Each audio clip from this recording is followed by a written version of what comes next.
નમસ્કાર. દિવસભરના તાજા સમાચારોમાં તમારું સ્વાગત છે. તમારી સાથે હું છું પિનલગીરી ગોસ્વામી. સમાચારો વિસ્તારથી જાણીએ એ પહેલા મહત્વના સમાચારો ઉપર એક નજર. મિત્રો, આજની વિડીયોમાં વાત થશે બાંગ્લાદેશ સામેની પ્રથમ ટેસ્ટમાં ભારતની શાનદાર જીત. કચ્છમાં પથ્થરમારા બાદ તંત્ર એક્શન મોડમાં આવ્યું. જેને વિઝાની ના પાડી તેનું જ હવે ભવ્ય સ્વાગત થઈ રહ્યું છે. આગળ વાત થશે તિરુપતિ પ્રસાદ વિવાદ સુપ્રીમ કોર્ટ સુધી પહોંચ્યો છે. કોલકાતામાં સેમિકન્ડક્ટરનો પ્લાન્ટ થવાશે. પીએમ મોદીએ બાઇડનના દંપતીને ખાસ ભેટ અર્પણ કરી છે. ત્યારે આગળ વાત થશે ગાડલાની ફેક્ટરીમાં આગ, 6 લોકોના થયા છે મોત. આગળ વાત થશે મોંઘવારી ભથ્થું 4% વધે તેવી શક્યતા છે. 30 ટુકડા કરીને મૃતદેહને ફ્રીજમાં મૂક્યો છે અને પછી થયું છે કંઈક આવું. ત્યારે આગળ વાત થશે 25 કરોડના ખર્ચે બનેલા આવાસ હવે જર્જરિત જોવા મળી રહ્યા છે. ત્યારે આગળ વાત થશે લ્યો બોલો, અયોધ્યામાં રામ મંદિરમાં તિરુપતિ લાડવાનો પ્રસાદ પણ વહેંચાયો હતો. ત્યારે આગળ વાત થશે ડિઝનીલેન્ડ પાર્ક હવે ગુજરાતમાં પણ જોવા મળશે. આગળ વાત થશે 10, 20 અને 50 રૂપિયાની નોટો બજારમાંથી ગાયબ થઈ ગઈ છે. હવે મિત્રો સમાચારો વિસ્તારથી. લોકસભામાં કોંગ્રેસના સાંસદ મણિકમ ટાગોરે નાણામંત્રી નિર્મલા સીતારમણને પત્ર લખીને કહ્યું છે કે બજારમાં નાની નોટોની અછત છે, જેના કારણે નાના વેપારીઓ અને ગરીબોને ઘણી મુશ્કેલીનો સામનો કરવો પડી રહ્યો છે. આવી સ્થિતિમાં આરબીઆઈએ 10, 20 અને 50 રૂપિયાની નોટ છાપવાનો નિર્દેશ આપવો જોઈએ. આ સિવાય ગામડાઓમાં ડિજિટલ પેમેન્ટ ઇન્ફ્રાસ્ટ્રક્ચર ઉપર પણ ધ્યાન આપવું જોઈએ. મિત્રો, અન્ય મહત્વના સમાચારની વાત કરીએ તો ડિઝનીલેન્ડ પાર્ક હવે ગુજરાતમાં. ગુજરાતીઓને હવે ડિઝનીલેન્ડ પાર્કની મજા માણવા માટે લાખો રૂપિયા ખર્ચીને અમેરિકા સુધી લાંબા થવાની જરૂર નહીં પડે, કારણ કે ગુજરાતના સુરત શહેરમાં ડિઝનીલેન્ડ પાર્ક સ્થાપવામાં આવી શકે છે તેવા સમાચાર સામે આવ્યા છે. જો સુરતમાં ડિઝનીલેન્ડ પાર્કની સ્થાપના થાય તો તે માત્ર ભારત જ નહીં પરંતુ દક્ષિણ એશિયાનો પ્રથમ ડિઝનીલેન્ડ પાર્ક હશે. ડિઝનીલેન્ડ પાર્ક એક એન્ટરટેનમેન્ટ પાર્ક છે. મિત્રો, અન્ય મહત્વના સમાચારની વાત કરીએ તો લ્યો બોલો, અયોધ્યામાં રામ મંદિરમાં તિરુપતિ લાડવાનો પ્રસાદ વહેંચાયો હતો. 20 સપ્ટેમ્બરે અયોધ્યા મંદિરના મુખ્ય પૂજારી આચાર્ય સત્યેન્દ્ર દાસે કહ્યું છે કે આ પ્રાણ પ્રતિષ્ઠા દરમિયાન અયોધ્યાના રામ મંદિરમાં ભક્તો માટે તિરુપતિ મંદિરનો પ્રસાદ વેચવામાં આવ્યો હતો. હાલમાં જ લેબ ટેસ્ટના રિપોર્ટને ટાંકીને કહેવામાં આવ્યું હતું કે તિરુપતિ મંદિરના પ્રસાદ લાડુમાં વપરાતા ઘીમાં બીફ ફેટ અને ફિશ ઓઇલનો ઉપયોગ કરવામાં આવ્યો હતો. મિત્રો, અન્ય મહત્વના સમાચારની વાત કરીએ તો 25 કરોડના ખર્ચે બનેલા આવાસ જર્જરિત જોવા મળ્યા છે. અમદાવાદના બહેરામપુરા વિસ્તારમાં આવેલા સંતોષનગર અને સિકંદર બખ્ત EWS આવાસ યોજનામાં મકાનો જર્જરિત હાલતમાં જોવા મળ્યા છે. 25.30 કરોડના ખર્ચ અમદાવાદ મ્યુનિસિપલ કોર્પોરેશન દ્વારા આ બનાવવામાં આવેલા આવાસ યોજનાના મકાનોના સળિયા પણ દેખાવા લાગ્યા છે. તેમાં દિવાલો પણ તૂટી ગઈ છે. RCC પ્રકારનું બાંધકામ હોવા છતાં પણ આવાસ યોજનાના મકાનો થોડા જ વર્ષોમાં તૂટી જતા કોન્ટ્રાક્ટર અને અમદાવાદ મ્યુનિસિપલ કોર્પોરેશનની કામગીરી સામે સવાલો પણ ઊભા થયા છે. મિત્રો, અન્ય મહત્વના સમાચારની વાત કરીએ તો બેંગ્લોરમાં એક હત્યાના કિસ્સાઓ લોકોને હચમચાવી દીધા છે. અહીં ફ્રીજમાંથી મહિલાના મૃતદેહના 30 ટુકડા મળી આવ્યા છે. મહિલાની લાશ 4 થી 5 દિવસ જૂની હોવાનું કહેવાય છે. મહિલાની હત્યા ક્યારે થઈ, કોણે કરી અને શા માટે કરી તે જાણવા માટે હાલ પોલીસ સમગ્ર મામલાની તપાસ કરી રહ્યું છે.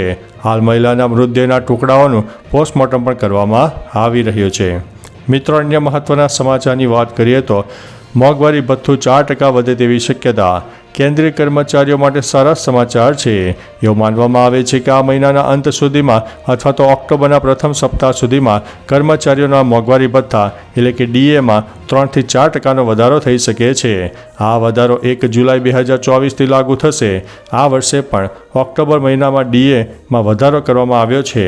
આ સિવાય રાજ્ય સરકાર પોતાના કર્મચારીઓને પણ રાહત આપી શકે છે.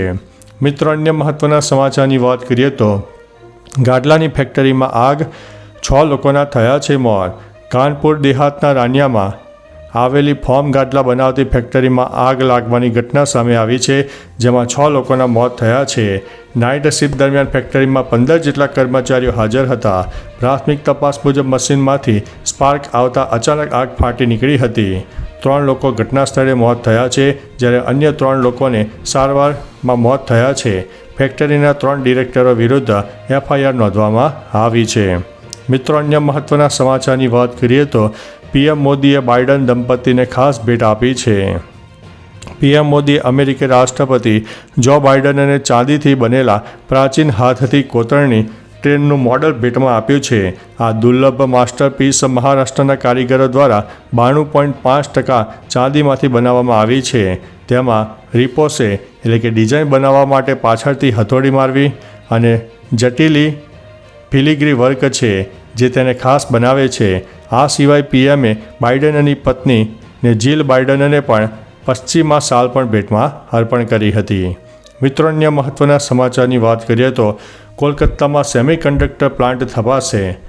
PM મોદી અને અમેરિકી રાષ્ટ્રપતિ વચ્ચે કોલકાતામાં નવો સેમિકન્ડક્ટર ફેબ્રિકેશન પ્લાન્ટ સ્થાપવા ઉપર ચર્ચા થઈ હતી. બંને દેશોની રાષ્ટ્રીય સુરક્ષાને ધ્યાનમાં રાખીને એડવાન્સ સેન્સિંગ, કોમ્યુનિકેશન અને નેક્સ્ટ જનરેશન ટેલિકોમ્યુનિકેશન અને ગ્રીન એનર્જીને પ્રોત્સાહન આપવા ધ્યાન કેન્દ્રિત કરાયું છે.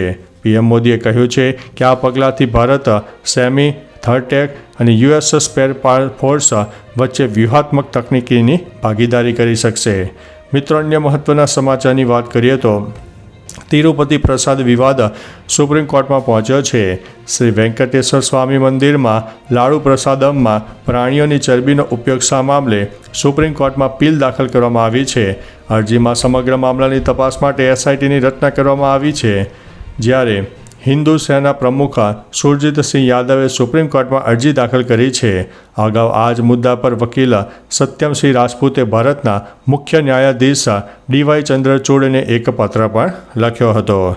મિત્રો, અન્ય મહત્વના સમાચારની વાત કરીએ તો જેને વિઝા આપવાની ના પડી તેનું જ ભવ્ય સ્વાગત થઈ રહ્યું છે.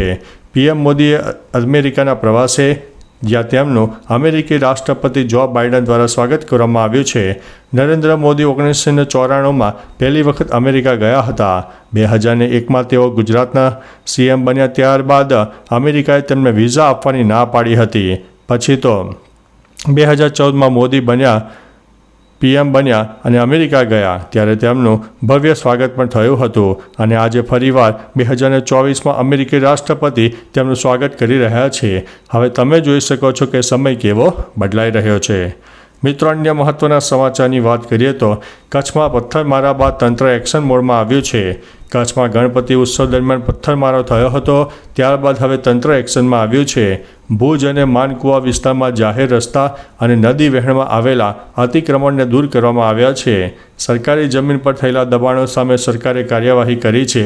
ભુજ નગરપાલિકા અને વહીવટીતંત્ર દ્વારા દબાણો દૂર કરવાની કાર્યવાહી હાથ ધરવામાં આવી છે. મિત્રો, અન્ય મહત્વના સમાચારની વાત કરીએ તો બાંગ્લાદેશ સામેની પ્રથમ ટેસ્ટમાં ભારતની શાનદાર જીત થઈ છે.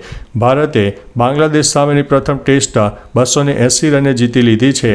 515 રનના લક્ષ્યાંકનો પીછો કરવા ઉતરેલી ભારતીય ટીમે બાંગ્લાદેશને બીજા દાવમાં 234 રનમાં ઓલ આઉટ કરી દીધી છે. ટીમે 2 ટેસ્ટ મેચની શ્રેણીમાં 1-0ની લીડ પણ મેળવી લીધી છે. તો ચાલો મિત્રો, ફરીથી દેશ અને દુનિયાના સુપરફાસ્ટ સમાચાર લઈને મળતા રહીશો. ત્યાં સુધી અમને રજા આપશો. નમસ્તે.